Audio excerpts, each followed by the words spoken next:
Class 6 के बच्चे बड़े उत्साहित थे। इस बार उन्हें पिकनिक पे पास के वाइल्डलाइफ नेशनल पार्क ले जाया जा रहा था।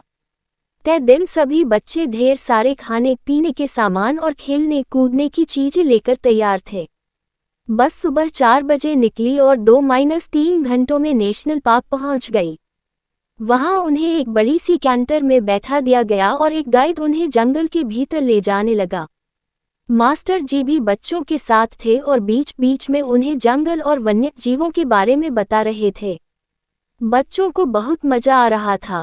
वे ढेर सारे हिरणों, बंदरों और जंगली पक्षियों को देखकर रोमांचित हो रहे थे। वे धीरे धीरे आगे बढ़ रहे थे कि तभी गाइड ने सभी को शांत होने का इशारा करते हुए कहा, शश, आप लोग बिल्कुल चुप हो जाए और उस तरफ देखिए। यह एक दुर्लभ दृश्य है। एक मादा जिराफ अपने बच्चे को जन्म दे रही है। फिर क्या था, गाड़ी वहीं रोक दी गई और सभी बड़ी उत्सुकता से वह दृश्य देखने लगे।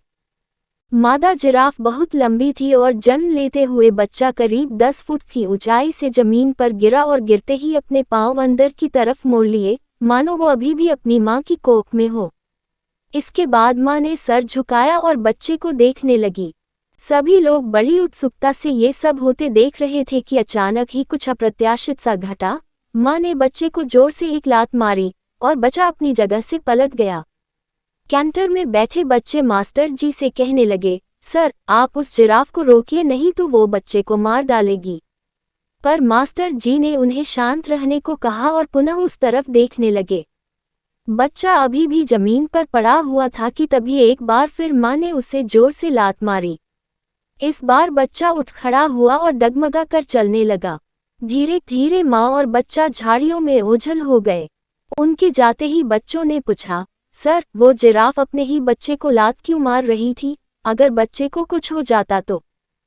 मास्टर जी बोले, बच्चों, जंगल में शेर, चीतों जैसे बहुत से खूंखार जानवर होते हैं।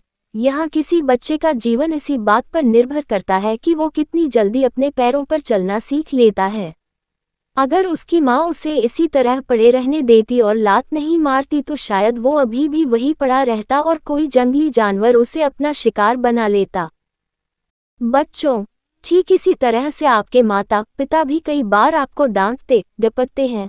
उस वक्त तो ये सब बहुत बुरा लगता है, पर जब आप बाद में पीछे मुड़कर देखते हैं तो कहीं ना कहीं ये एहसास होता है कि मम्मी पापा की डांट की वजह से ही आप लाइफ में कुछ बन पाए हैं। इसलिए कभी भी अपने बड़ों की सख्ती को दिल से ना लें, बल्कि उसके पीछे जो आपका भला करने की उनकी मंशा है उसके बारे में सोचें।